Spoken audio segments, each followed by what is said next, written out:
You have a built-in defense system against aging, and your doctors probably never even measured it or discussed it with you. That's because this system depends on one key nutrient, and as we all know, nutrition is too often ignored in medicine. This nutrient is responsible for protecting your brain, liver, lungs, joints, and immune system. The nutrient's depleted by common over-the-counter and prescription medications, and when levels drop, you don't just age faster. Your body becomes vulnerable to infection, loses its ability to detox, and you develop chronic inflammation that drives brain fog, exhaustion, sinus congestion, poor sleep, and an inability to recover or heal. I'm talking about NAC. And if you've never heard of it, you don't want to miss this episode. Stay tuned, I'll be right back. You unlock this door with the key of compassion. Beyond it is another world, a world of science, a world of common sense, a world of sanity.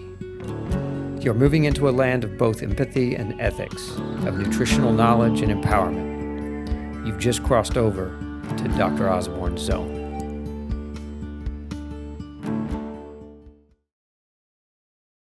Welcome to Dr. Osborne's Zone. Today I'm breaking down the antioxidant powerhouse, NAC. And as always, if you want access to the show notes, images, and my master guide, comment NAC below, and my team will send it to you. Let's dive in. So what is NAC? NAC itself stands for N-Acetyl Cysteine. Some people say N-Acetyl Cysteine.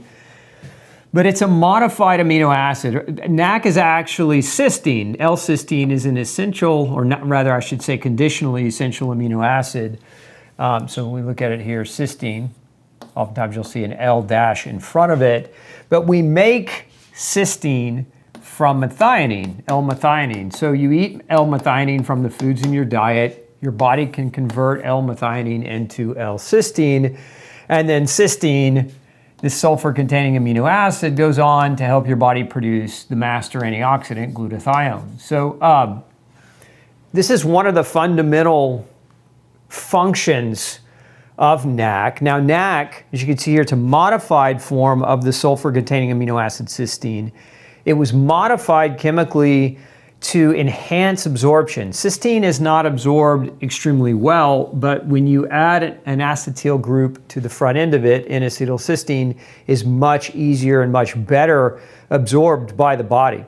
So it supplies the raw material your body uses to make glutathione, but that's not all that it does. We'll talk more about some of its other functions here shortly, but I think it's important that you understand just how powerful this nutrient is. And I will say it's a nutrient, although it's considered also a medicine, and it's used in medicine, hospital environments. It's actually classified by the World Health Organization as an essential medicine, but it's used for Tylenol poisoning. Those of you who've ever heard of acetaminophen overdosing or Tylenol overdosing, this is one of the frontline clinical antidotes, if you will, or treatments for Tylenol poisoning. And so this is one of those things that's IV use. So in hospital settings, they IV people with N-acetyl cysteine or NAC to help them overcome Tylenol toxicity or acetaminophen toxicity. But it's also a supplement, right? And it's a supplement. It's very, very safe to take. It's got a huge, tremendous, long-standing track record of safety. It's accessible over the counter in many countries, including the US, Canada, and Australia. And it's utilized as a precursor for what I like to call graceful aging, metabolic support, general respiratory defense. So it's one of those things that you call it a medicine. It's used in medicine, in IV, and sometimes even in nebulized versions.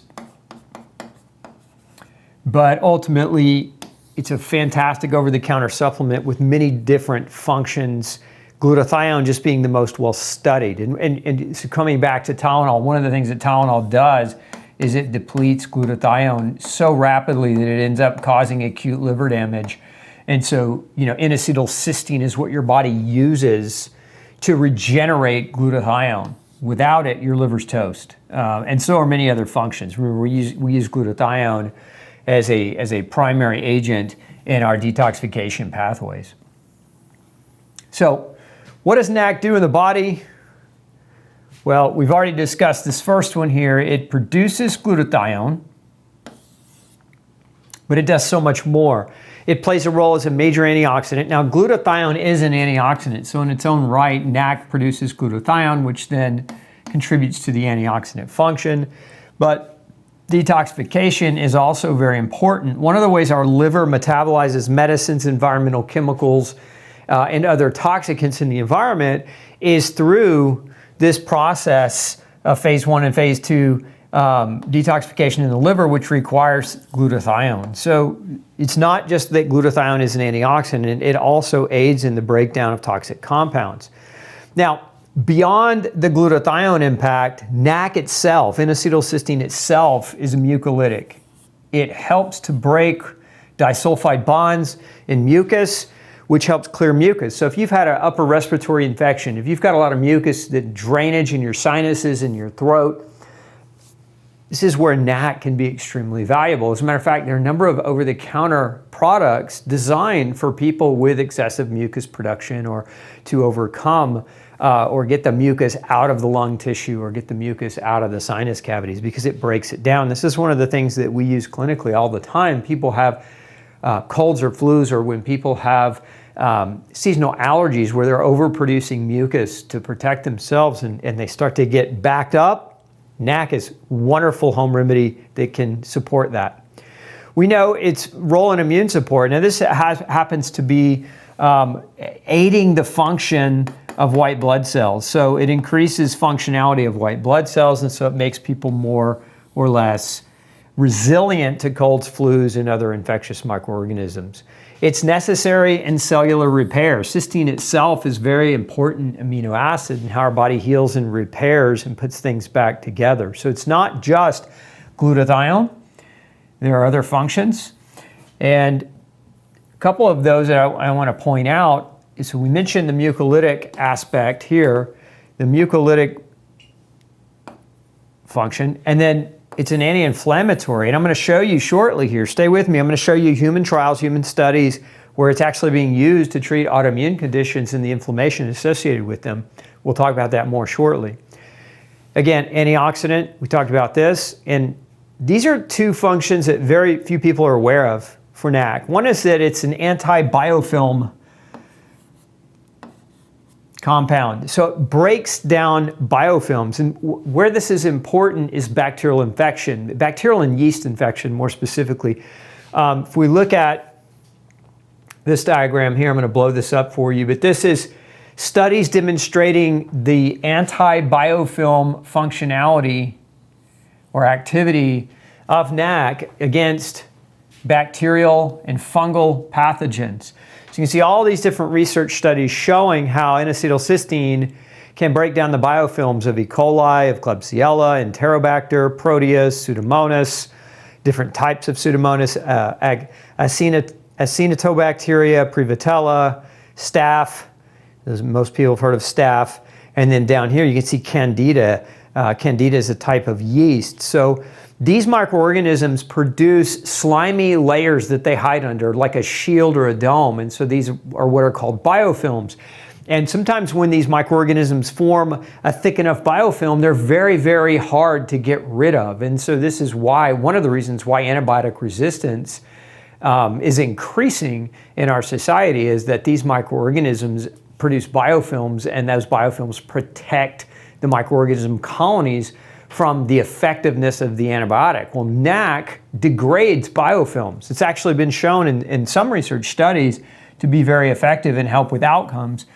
And so this is a function of NAC that very rarely gets discussed. You can see here, degrades extracellular polymeric substances, biofilm, dismantling bacterial biofilms and restoring antibiotic susceptibility. So let's say you have an infection and you're not getting over it. Your doctor's maybe giving you 2, 3, 4 antibiotics. This is very common in women with urinary tract infections. You know, one of the things you might want to have a conversation with that doctor about is use of NAC in approximately 1,200 to 1,800 milligrams per day. Because your doctor's probably not going to know this. Most doctors don't study nutrition, so it wouldn't surprise me if you tried to have this conversation with a doctor and they're like looking at you like you had horns growing out of your head. And if your doctor doesn't really want to do that, then maybe you can just take it upon yourself to take NAC with the antibiotic and hopefully have better outcomes than what you're having. Now, one of the other core aspects to NAC that very rarely gets discussed is the fact that it is a toxic metal chelator. So it can bind cadmium and arsenic and lead and mercury, and it can help your body pull those out. So you see here, effectively binds and chelates heavy transition metals, aluminum, mercury, lead for excretion. So very commonly, NAC is effective at helping get toxic metals out of the body. And we said earlier that NAC is important for glutathione production. Here's the chemistry behind that. For those of you that like the biochemistry, NAC up here is the rate limiting amino acid, if you will. It's the rate limiter. So without this, glutathione doesn't get produced, but your body, you take in NAC, your body converts that, your liver rather, it deacetylates the NAC into L-cysteine, which is an amino acid. Then L-cysteine combines with glutamate, which is glutamine, and then also glycine is added on at the end. So we have these three, 1, 2, 3, that form glutathione. Glutathione is sometimes referred to as a tripeptide. Peptides are really popular right now, but this is a tripeptide. Tri because 1, 2, 3 amino acids form it. So this is the biochemistry behind that process. It's one of the functions of NAC as a supplemental. That's why it increases glutathione so effectively. Now this is taken from the journal Antioxidants, and it's just a summary, again, of some of the functions of N-Acetyl Cysteine. But you can see it has a direct antioxidant function. It is a chelating action. This is binding metals and removing them from the body. It builds glutathione.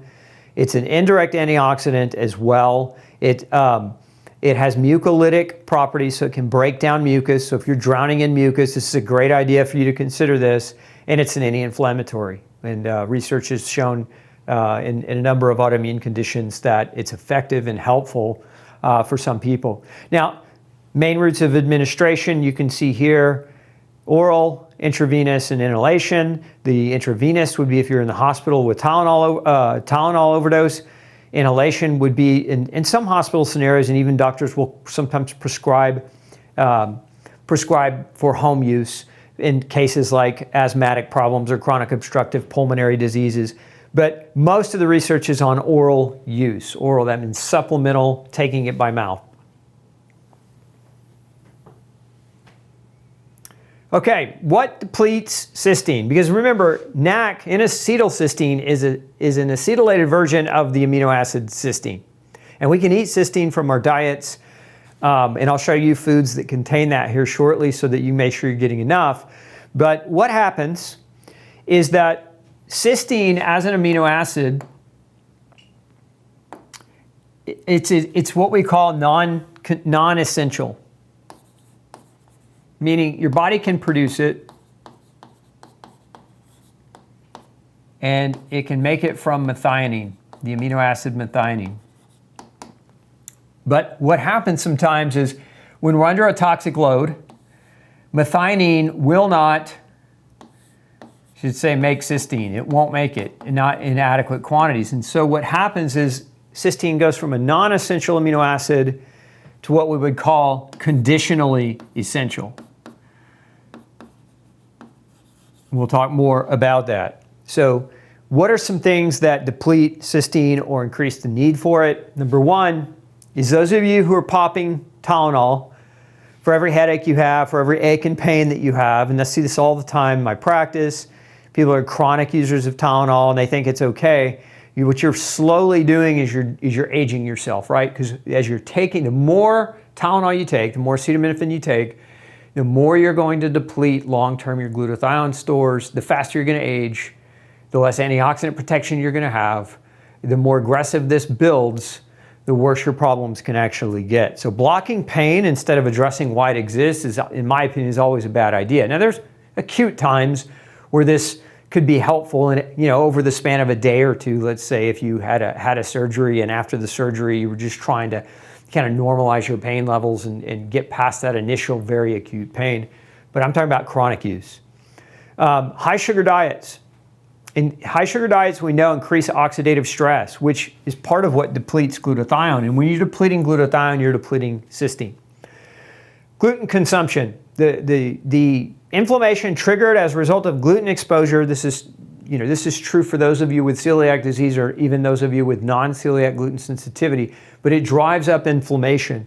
And when you drive up inflammation, when you have chronic inflammation, so this is not just true of gluten consumption, this is true of anyone with autoimmune disease or anyone else that has any kind of chronic inflammatory problem, health problem, heart disease, diabetes, autoimmune disease. What's happening is the inflammation, the excessive inflammation in your body is burning through your cysteine. It's burning through your glutathione. It's increased, the need goes up, and you generally people don't have enough coming in to match the demand of the inflammation. And then we get low protein diets. See this quite a bit, especially with methionine. Methionine really, to get adequate methionine, it's really best consumed through animal protein. But a lot of people that are on like plant-based diets can definitely be at risk. So my advice there is if you're following a plant-based diet, if you're following a vegan or vegetarian diet, monitor your amino acid levels to make sure you're doing it well and make sure you're getting enough. And then, of course, just generalized unhealthy lifestyle. So people that are under chronic stress, that don't sleep well, remember these are all things that drive inflammation. Alcohol consumption will drive this. Increased environmental toxin burdens or exposures. As I mentioned earlier, heavy metal can deplete glutathione and subsequently deplete cysteine. But like if you've got mold in your environment, mold and mycotoxins can drain through it. Environmental exposure to toxins like plastics, the microplastics and other chemical compounds that people are exposed to. When you add up kind of our modern lifestyle where we eat and drink out of plastics, where we're exposed to pesticides, we're exposed to herbicides, we're exposed to environmental air pollutants, the indoor air quality, we're being exposed to VOCs and other compounds that are outgassing from our paints and furnitures and everything else. It's like all of these things add up, and all of these things are going to put a greater degree of burden on glutathione stores because it's glutathione that protects you. Now, in this scenario, you add in medication. Remember that your liver has to process every medication you take. And we'll talk more in depth about which medications beyond Tylenol can pose a problem shortly. So if you look here, taken from a nice review on NAC, N-Acetyl Cysteine NAC is a medicine widely used to treat paracetamol or Tylenol overdose, and as a mucolytic compound, it has well-established safety profile, and its toxicity is uncommon and dependent on the route of administration and high doses.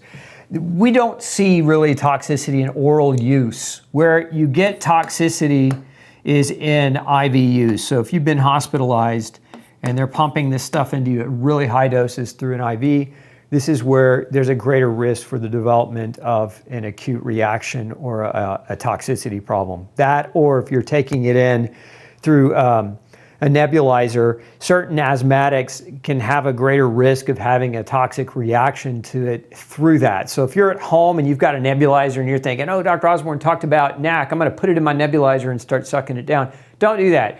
Remember that IV and nebulized NAC should be done under medical supervision, but oral NAC is very safe, has a long track record, even at really quite high doses. You don't have much to worry about. Its remarkable antioxidant and anti-inflammatory capacity is the biochemical basis used to treat several diseases related to oxidative stress and inflammation. So NAC, it's one of my favorite, supplementals for people to use clinically.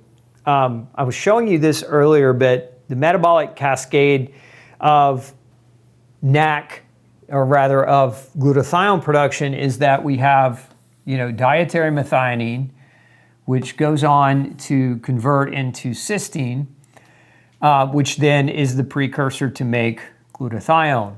But when you have trauma, surgeries, heavy drinking, or chronic illness, inflammatory illness, it depletes the body's ability to synthesize enough cysteine. It just basically, it blocks this step. Your body's preserving the methionine for other purposes and reasons, and so generally cysteine is inhibited and glutathione output is also inhibited subsequently as a result.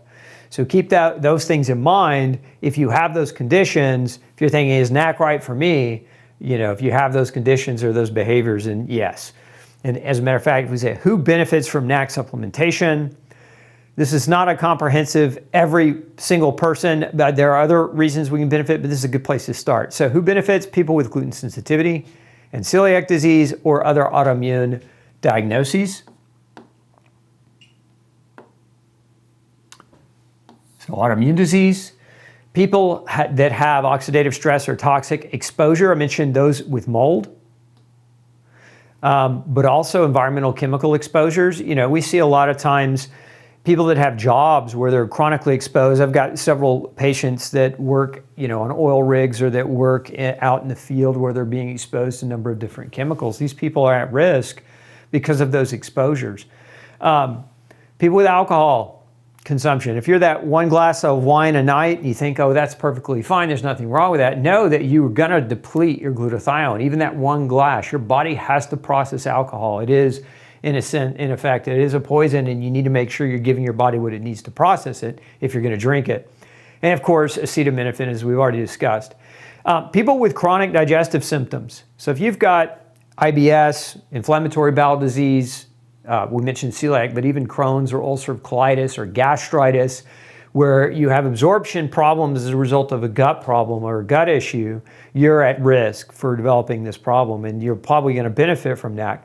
People after bariatric or intestinal surgery. So if you've had stomach stapling or any other type of removal of your intestines, know that absorption is going to become a potential problem, and of course, this might be a benefit for you. Performance and aging. So we know that as adults get older, generally speaking, antioxidants are what preserve our age. So if we're talking about anti-aging, and I'm not a big fan of thinking we're all going to live forever. I know there's a lot of people out there trying to do that and they're failing miserably at it. And I think those of you who pay attention and know who I'm talking about. But we want to age gracefully. And so in that endeavor, we need to have a body that's strong antioxidant function. And NAC, that's what NAC is. NAC is a very powerful antioxidant. So we see a lot of the elderly, there are a number of studies that show beneficial effects of NAC in these individuals. We know that athletes, because of the heavy training creates free radical damage. And I've worked with a number of professional athletes over the years, and a lot of times what they do is they work out so hard and so aggressively, they don't recover. They're not recovering, and it's hindering their performance. And a lot of times we'll put NAC into the equation to offset the free radical generation from the training load. And there have been studies that show the benefits of this. So if you're an athlete trying to train heavier and you're finding it's getting harder and harder, you might consider NAC. People with poor protein intake, so not getting enough potential building block for glutathione via cysteine consumption. So vegans, vegetarians, not carefully balancing out amino acid consumption.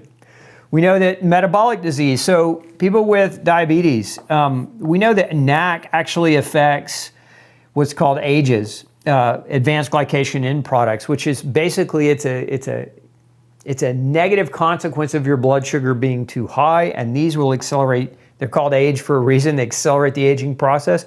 But we know NAC helps defend or block AGEs from doing additional damage. So if you've got some type of glycemic metabolic disorder, which is what PCOS is, basically PCOS, polycystic ovarian syndrome, is a form of diabetes. I always called it diabetes of the ovaries. But it's a metabolic dysfunction, and NAC can be helpful in that regard. And then men with fertility issues, we know that NAC itself can improve sperm quality for men with problems. Chronic health burden, so people with chronic fatigue, people with chronic lung mucus or recurring respiratory problems, people with chronic inflammatory disease, people suspected low glutathione reserve. So these are your main individuals who are going to benefit. Now let's dive into some of the human research. And again, if you want the slides, if you want all of this information, comment NAC below. We'll send it to you. Free of charge. I want you to learn and I want you to have these resources at your fingertips. So if there's a glare on the screen or you can't see it because your phone is small, you can get access to all this information. Just comment NAC below. Okay, you can see here in this study, this is efficacy of NAC as an adjuvant therapy for RA, rheumatoid arthritis. So this is a systemic review and meta-analysis of randomized controlled trials. Here's the bottom line. Results indicated that NAC alleviated disease activity in RA patients. This meta-analysis demonstrated the efficacy of NAC in reducing inflammatory markers, improving joint tenderness and swelling in patients with RA. So if you're a patient, you've been diagnosed with RA, in my opinion, with any other rheumatological disease, ankylosing spondylitis, psoriatic arthritis, etc., consider NAC as an option for maintaining inflammation, swelling, pain.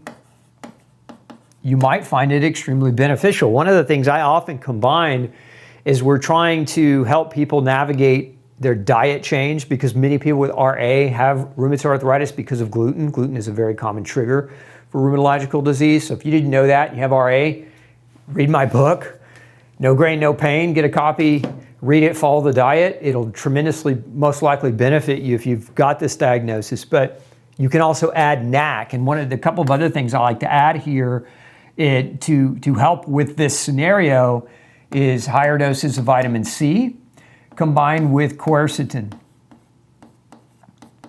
which is a bioflavonoid. So these three agents really can be very, very effective, clinically speaking, at helping with inflammation, reducing swelling, reducing pain. So rheumatoid arthritis, good research. On data in humans. Again, this is everything I'm showing you today is human data. It's not animal data. There's tremendous amounts of animal research, but we can't always extrapolate what happens in animals to what's going to happen for humans, but this is all human research. So this was, NAC is associated with dopaminergic improvement in Parkinson's. So if you've been diagnosed with Parkinson's, this applies to you, possibly. So a study done, 42 patients with Parkinson's were randomized to either weekly intravenous infusions of NAC, so they were getting 50 milligrams per kilogram. In this case, this is IV, right? So they were getting IV NAC, plus they were getting oral doses, 500 milligrams twice per day. So 1,000 milligrams a day. They were doing this for 3 months, or they were just doing standard of care, right? Which is just your classic traditional medications in Parkinson's.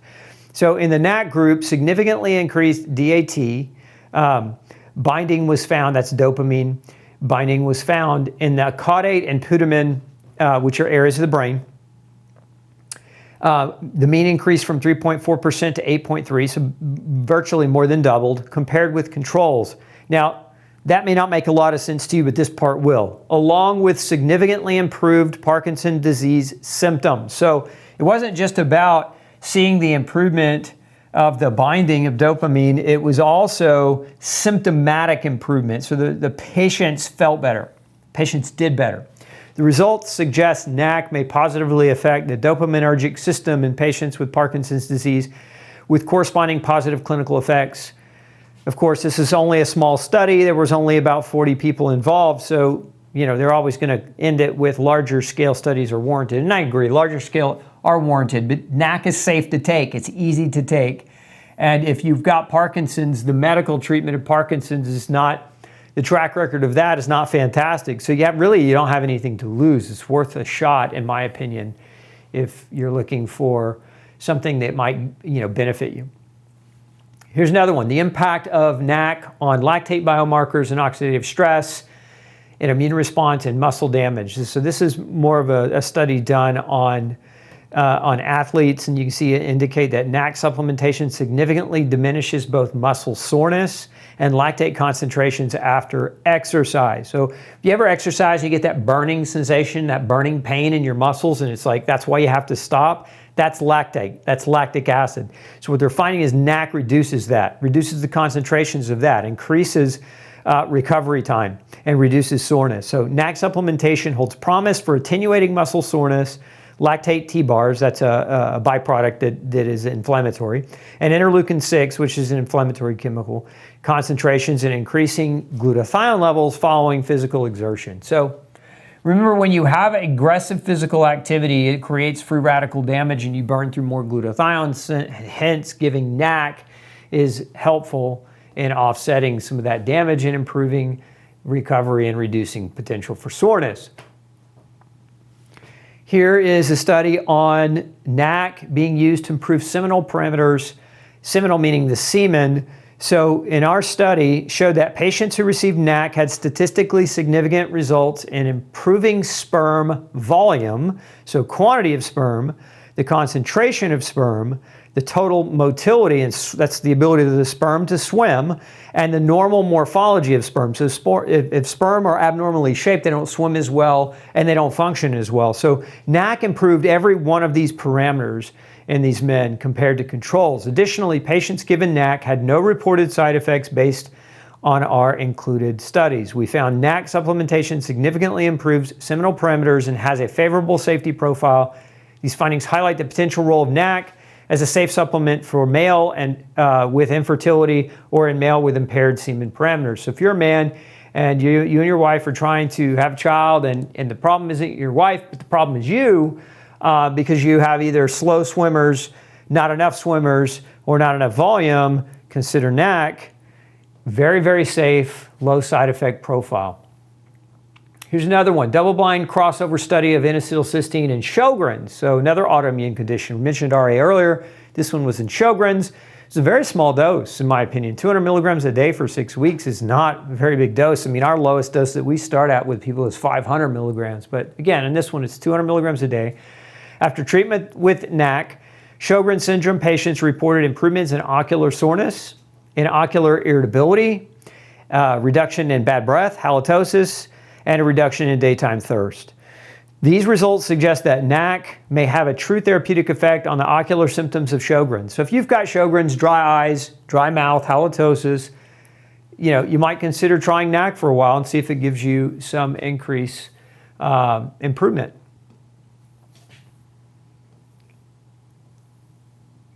Effective NAC on mortality and liver transplant rate in non-acetaminophen-induced acute liver failure. So this is a multi-center study where they're looking at people that didn't have Tylenol damage to their liver, but what did they find? So these were patients who were potentially needing a transplant, and so what they found was that administering NAC reduced the need for transplant in some. You can see in the NAC group, 96.4% success rate, while in the control group, 17 patients, 23% recovered, and 53 or 76.6% did not recover. So 96% recovery versus 23% recovery in the NAC versus the non-NAC group. That's a pretty profound and pretty significant difference.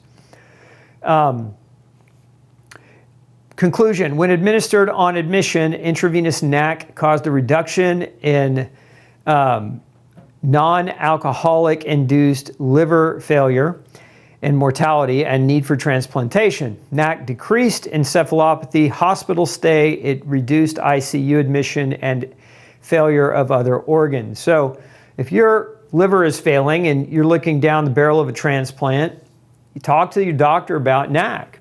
And in this study, that it wasn't oral NAC, but it was IV NAC.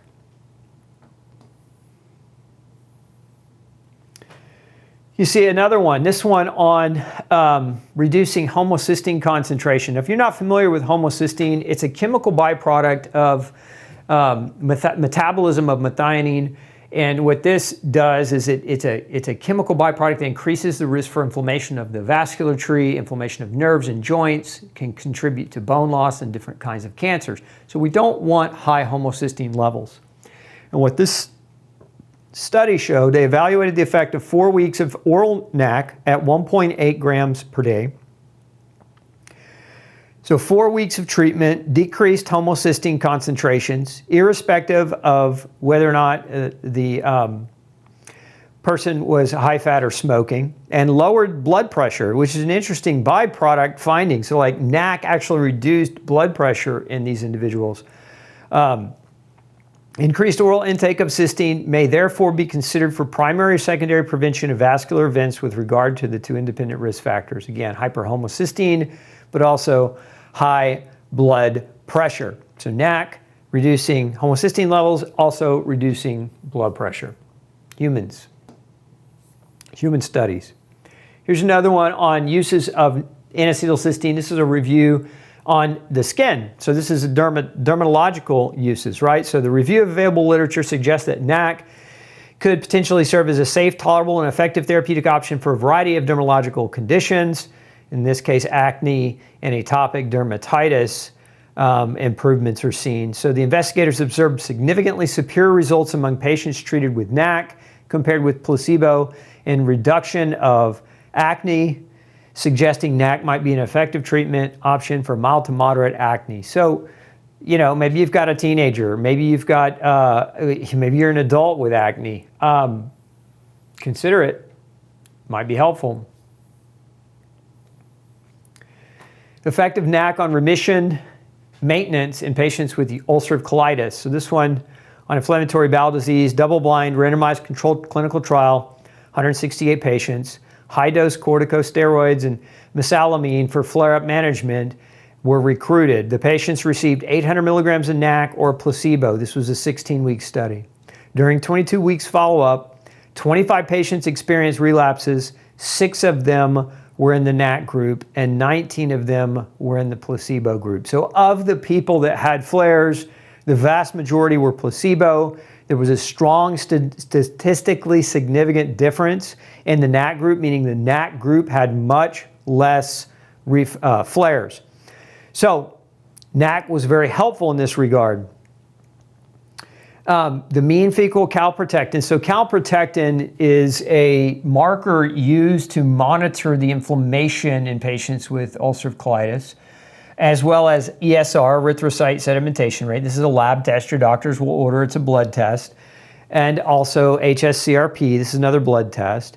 Do you see here, these 3 markers of inflammation were significantly lower in the NAC group. So not only did patients have less flare, but they also had less measurable inflammation as measured by these 3 markers.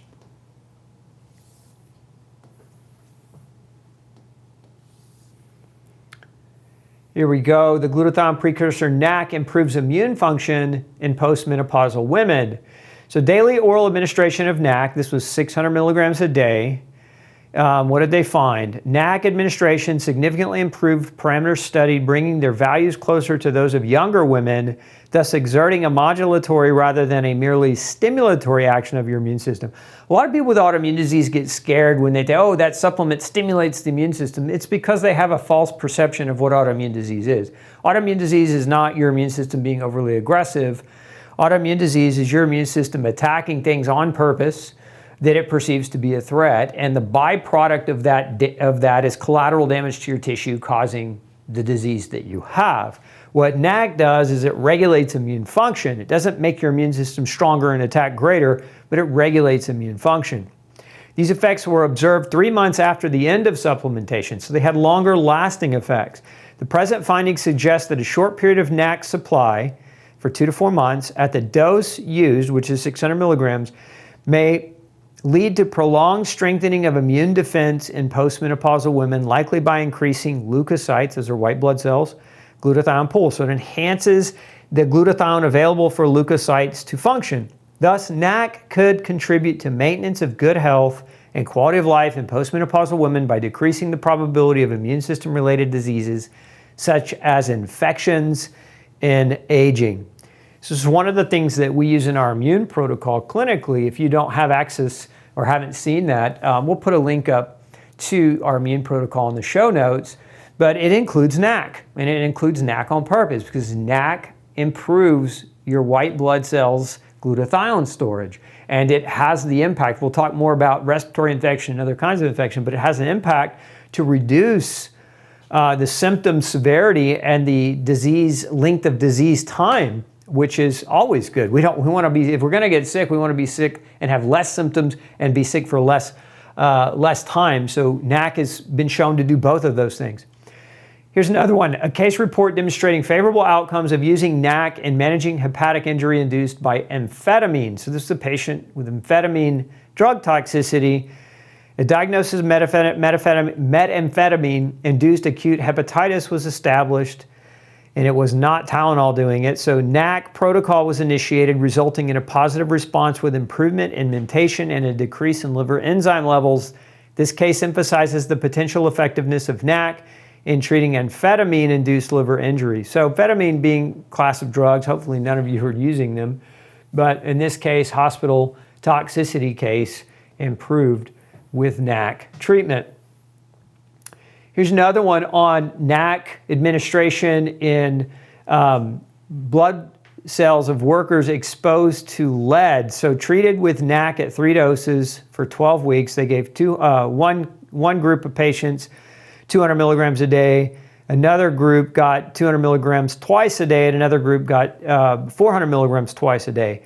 What did they find? NAC decreases oxidative stress in workers exposed to lead via stimulating glutathione. Remember what we said earlier? NAC is a metal chelator. It helps the liver basically detoxify toxic metals.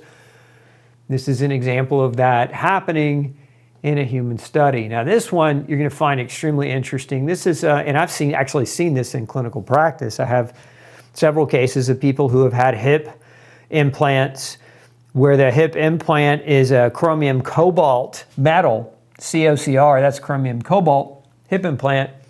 And some people are poisoned by these types of implants, and this is an example of that from this case study.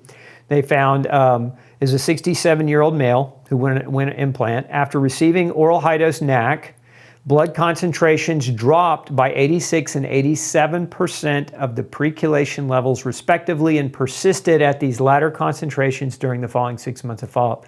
So they basically use NAC to chelate the toxic compounds from the chromium and cobalt to help this patient. And there's another case here, an 81-year-old female who underwent a hip implant after therapy with oral high-dose N-Acetyl Cysteine. Chromium cobalt blood concentrations decreased 45 and 24% of the prechelation levels. So just an example of how NAC can be used to help the body deal with toxic metal exposure. Then we have psychiatric disorders. Here's a review of NAC being used in mental disease. So good evidence exists to support the use of NAC as an adjunct treatment to reduce the total and negative symptoms of schizophrenia. NAC also appears to be effective in reducing cravings in substance abuse disorders, especially for the treatment of cocaine and marijuana, cannabis use among young people. So if you're struggling and you're going back and forth between you're craving those drugs, you might consider NAC. I'd also consider putting in that mix vitamin C and vitamin B3. That combination of those can work extremely well at reducing cravings, especially for the treatment of cocaine and cannabis and among young people. In addition to preventing relapse in already abstinent individuals, effects of oral NAC is safe, well tolerated without any considerable adverse effects. Current evidence supports its use as an adjunctive therapy clinically for psychiatric conditions, administered concomitantly with existing medications with a recommended dosage between 2,000 and 2,400 milligrams a day.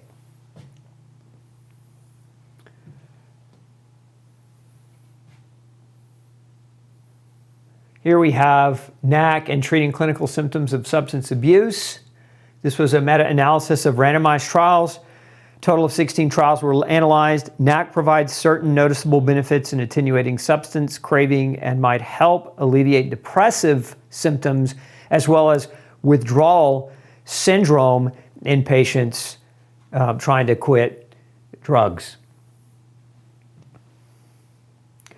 And we talked earlier about its effect with biofilms, and so I wanted to show you this, this study to evaluate whether the addition of NAC to the treatment regimen for H. pylori. So if you're familiar with H. pylori, it's a bacteria that colonizes the stomach, and people with H. pylori infections get gastric reflux, heartburn. The risk is that the damage from the H. pylori destroying the mucosal lining of the stomach can increase the risk for the development of cancer. And so the traditional treatment is doctors will use usually Nexium, a PPI, combined with 2 antibiotics. And so this type of treatment regimen has a mediocre success. It's not the best success, but so what they decided to do was they added 600 milligrams twice a day, so 1,200 total of NAC in these patients who were also being treated with this triple therapy. And the result, the rate of H. pylori eradication was 72.9% and 60.9% in experimental and control groups respectively, meaning that when they put NAC into the mix, the success rate went from about 61% to almost 73%. So it improved, right? Why? What is NAC? What did we say it did? It destroys biofilm. This is part of the reason. Remember, H. pylori is a bacteria that makes biofilm, and so NAC is a biofilm disruptor, and this is one of the mechanisms that is suspected to have increased the success rate of this triple therapy. So if you've got H. pylori and you've been struggling and it hasn't been working, talk to your doctor about the addition of NAC and see if you can't get better success. Now here is some more information. Human trial on administration of NAC during winter appears to provide a significant attenuation of the flu and influenza-like episodes, especially in the elderly high-risk individuals. NAC did not prevent the virus, but it reduced the incidence of clinically apparent disease. So I mean, it doesn't stop a person from getting it. So like taking NAC is not a foolproof shield from you getting a cold or a flu. But if you did get it and you took NAC, you had shorter time, you had less risk of complications, and your symptoms were diminished. So this is why it's part of our kind of immune protocol for winter prevention, cold flu prevention. You can see here, this is several studies on NAC being used in patients with COVID-19. You can see here improvement in oxygenation and inflammation parameters and reduced length of hospitalization. So this is 12 to 1,500 milligrams a day. Reduced risk for mechanical vent and mortality in another study, shorter length of hospitalization in another study, improvement of oxygenation and inflammation parameters and reduction of the length of hospitalization in another. So here we've listed 4 different trials or studies done on humans in hospital environments that showed that NAC reduced hospitalization, improved inflammatory markers, and aided in recovery. So a lot of studies showing benefit of NAC. That should help you kind of understand, are you a candidate? But let's talk now about medications. There are a number of different medications that can increase the demand on glutathione. As a matter of fact, many medications do. This is not an exhaustive list, if you will, but you can see here some medications increase oxidative stress, nutrient demand, or protein requirements. But acetaminophen is the most well-studied. So, again, NAC is an approved drug, FDA-approved drug for the treatment of acetaminophen toxicity. Alcohol reduces glutathione. Chemotherapy drugs reduce glutathione. Non-steroidal anti-inflammatories. One of the things that these drugs do is they can damage the stomach and they can reduce the capacity to properly absorb the nutrients that help your body make glutathione. And so NSAIDs, short-term use, for an occasional ache and pain, probably not the issue, more of the chronicity of use. Antibiotics, steroids, proton pump inhibitors. I know these are really popular right now, but when you block caloric intake and you slow down GI function, you're going to have, just by default, the reduced calorie load is going to generally trend toward lower levels of methionine and cysteine coming in, which is going to impact your glutathione. And then lastly, nitroglycerin. So if you're doing any of those medicines on the long haul, on the long term, you might just consider NAC Supplementation. Now, these are foods that are rich in cysteine that will help build your glutathione levels. So remember, NAC itself is not, it is basically an acetylated version of cysteine. So if we're trying to get more sulfur-containing cysteines in the diet and methionine, these are great food options. Eggs, chicken, beef, fish. And then we have the cruciferous garlic, onions, broccoli, Brussels sprouts, bone broth, all great sources. So have your fill of these. The problem for a lot of people is that they have a FODMAP issue. They're not processing. So what happens is they try to eat garlic or onions and even broccoli or Brussels sprouts, and they can't tolerate it. This is one of the reasons why a lot of people have moved more toward like no grain, but even further than that, many people have moved toward carnivore diets where you're getting these foods here and avoiding these ones through the center because the inability to properly digest and tolerate these. A lot of people on carnivore, they try to eat one of these kinds of foods and their stomach blows up like they're pregnant and they feel awful. So for those individuals that are in that situation, my advice would be go look for mold. Mold is a common reason. It destroys the microbiome and it makes it hard to digest plant matter appropriately. And I think a lot of these people that do really, really well with carnivore diets have a mold exposure in their background. How do we measure for this? So, you know me, guys, I'm a test, don't guess.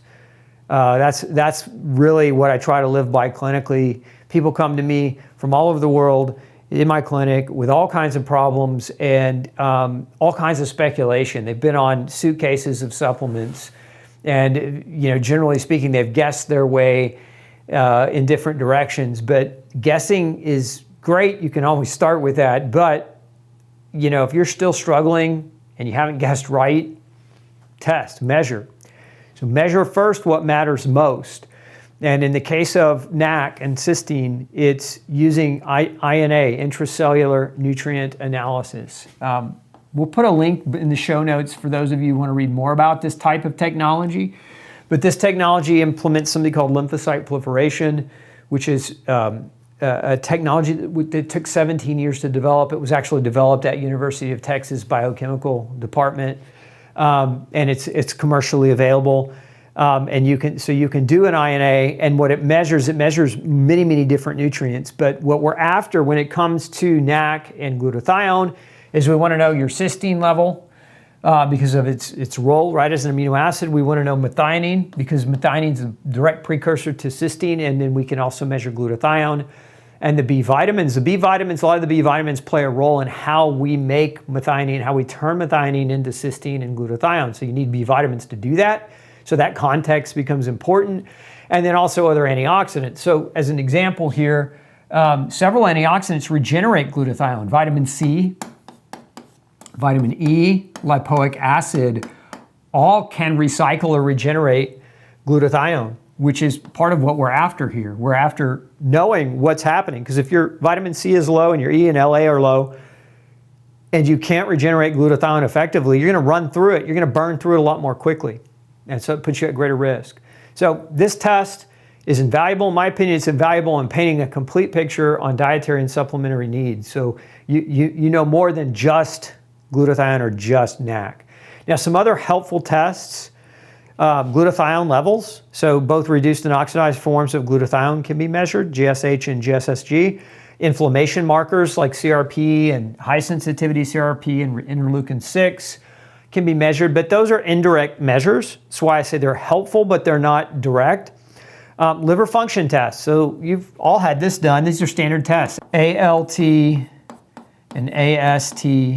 These are very common liver enzyme tests that oftentimes are going to be elevated when NAC or glutathione levels are low. And then in some cases, even an amino acid profile, although INA is more accurate at assessing amino acids. If you don't have access to INA, this is the second best, if you will, but getting your amino acid levels measured. Bottom line is that testing gives you a baseline, confirms where you're at, and confirms your progress. So if you're supplementing, it actually gives you some insight as to whether those supplements are working for you, because there's other conditions and other situations that even if you are supplementing, your levels might not come up for other reasons. And that's why testing and tracking allows you to kind of follow that through. So track, adjust, improve, retest, If you're doing INA, you retest every 6 months. If you're doing serum testing, you can do every 3. Probably it'd be even more accurate to go every 1 month to see how your body responds and adjust your NAC dose, diet, and lifestyle for other things for best results. Supplementing blind. Look, NAC is safe, so if you want to supplement, you can. Now, there's very few contraindications to using NAC orally. Now, the IV and the nebulized version are a different matter, but the oral supplementation, really quite safe. So if you're going to supplement just to see if it works for you, you can do that. But if you've done that and it's not working for you, it may be for all these other variable reasons up here, and if you're not testing that, not tracking it, you can end up lost in the weeds. And I hate it when I get people who've been guessing for years and years and have been suffering for years and years. You don't have to suffer for that long. Measure it. How do we take NAC? So as far as dosing is concerned, if you're trying to play it conservative, always go with a smaller dose and work your way up. If you're starting a new supplement, it's also always best to not start it with a bunch of other things. So like maybe start it by itself, test it out, make sure there's not any kind of adverse reaction that you're having. But safety profile on this one's really solid. For daily use, start in the 500 to 600 milligram a day range. Very easy to do. Higher amounts going up above 1200 are commonly seen in human trials. There's a number of research studies and safety data studies done. But higher dose long-term use is better guided by testing, symptoms, history, and tolerance. And I would agree with that. If you're going to be on it for any long period of time, so like more than 3 months, you really should be getting checked. A lot of people just stay on this. There's some popularity right now with using NAC, for spike, and because of that degradation capacity for spike. So what a lot of people are doing is they're just staying on it for long periods of time. And I don't necessarily recommend that. What I recommend is measuring it. And so best timing, empty stomach works well, but some people on an empty stomach get nauseous. This is the number one symptom. If we're talking about symptoms linked to NAC, it's typically nausea. And taking with food solves that for 99% of the people I've worked with. Now, some people from a side effect profile will have what we call Herx reaction. Herxheimer was the name of the doctor who first observed like a detox response in people. So that Herxheimer reaction, and this is generally with NAC, it's because somebody's being exposed in an ongoing fashion to environmental toxins. For example, I see this a lot in people that have mold. They're living in a moldy home or a moldy environment. They're being damaged by mycotoxins. And then they start trying to take high doses of NAC. What that NAC does is it mobilizes those toxins and tries to start detoxing and pushing them out of the body, but the person actually feels worse, right? So if you've taken NAC and it puts you on the floor, and you're like, why is it making me feel so bad? You might want to consider looking into environmental toxic burden as a determination to see whether or not that's why NAC is making you not feel well. Because most people tolerate it beautifully well without any problems. The pair with key nutrients. So remember, NAC doesn't work alone. It works with other nutrients. If we're trying to make glutathione, you also need glycine and the other amino acid glutamine, protein as a whole. But these nutrients here, selenium and vitamin C, I mentioned lipoic acid earlier, all regenerate, and also vitamin E, all regenerate glutathione. So they work synergistically together to have a preservation effect on glutathione. So if you're low in these amino acid or in these nutrients that act as antioxidant glutathione regenerators, you're not going to recycle your glutathione as effectively, and you could take a lot more NAC, but if you know what the levels of these other nutrients are, you might make your whole system, your gas mileage, if you will, more efficient. And then B vitamins are necessary to convert cysteine all the way into its glutathione form, especially like vitamin B6, folate, B2, B12. And then magnesium is very important as a cofactor, and then other minerals as well. So pairing with these nutrients, this is one of the reasons why when I like to do nutritional testing, I showed you the INA earlier, like that test measures all these nutrients. So now you have the context of how all these work together synergistically, and you're not just, sandblasting your mouth with NAC in hopes that something sticks and something works, because it all works together. Everything works together. So again, how do you take it? Start small, work your dose up. Human safety studies show that it's very safe even up to this higher dose, even 3,000 milligrams a day. Actually, toxicity at 10,000 milligrams a day hasn't been found. So like you could even go much higher, although I don't really necessarily recommend that. So usually effective doses are in the range of 1,000 to 3,000 milligrams for most people, depending on what you're after. And then as far as timing, you can take it on an empty stomach, you can take it with food. Either way works. If nausea happens, taking it with food can solve that. Consider cofactor nutrients that help NAC do its job if you're using it. So there you have it. N-Acetyl Cysteine, one of the most powerful supplements that I've ever used in clinical practice. I hope this information was helpful for you. And if it was, comment NAC below and I'll send you my free master guide on N-Acetyl Cysteine. Thanks so much for tuning in to Dr. Osborne's Zone. We'll see you Thursday for a live Q&A. Take care.